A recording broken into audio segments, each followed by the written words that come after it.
Hey there! Just a reminder that you better check yourself before you wreck yourself.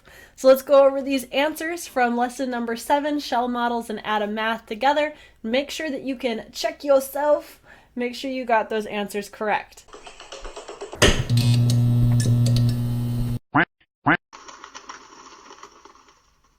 Let's walk through these together.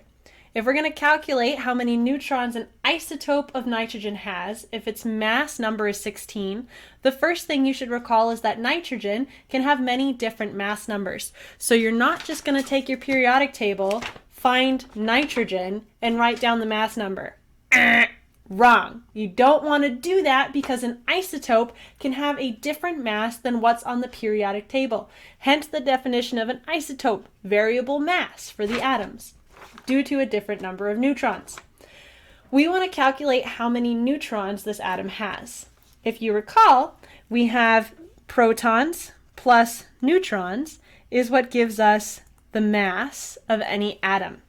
So for this atom of nitrogen, which happens to be an isotope, I even tell you it's an isotope, it has a mass number of 16. And we also know for nitrogen, its atomic number is 7, according to the periodic table. So that would be equivalent to the number of protons. 7 plus n, what we're solving for, neutrons, is equal to 16. In order to get n alone, I just need to subtract 7 from both sides. And 16 minus 7 would give us n equals 9. That would be our number of neutrons for an isotope of nitrogen. Let's move on to the second one. We're going to calculate the mass number of manganese if it has 32 neutrons. Again, protons plus neutrons equals mass number. In this case, that's what we're solving for, our mass number. And we're given that we have 32 neutrons.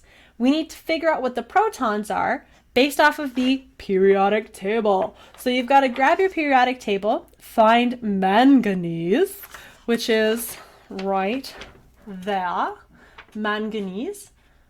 And manganese is 25.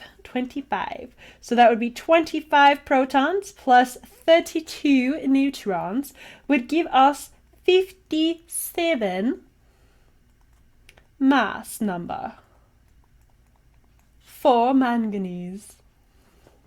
All right.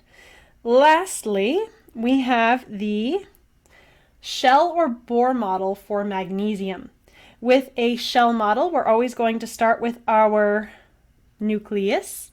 We're going to put the symbol in it, Mg, and we're going to write in the number of protons. Well, gee, how do I know the number of protons? I'm looking at my chemistry salt. You should have this right next to you at all times. Keep one in your wallet, put one under your bed, I don't know, under your pillow, whatever. You want your chemistry soul with you at all times when you're doing all things chemistry. It'll make your life so much easier, trust me.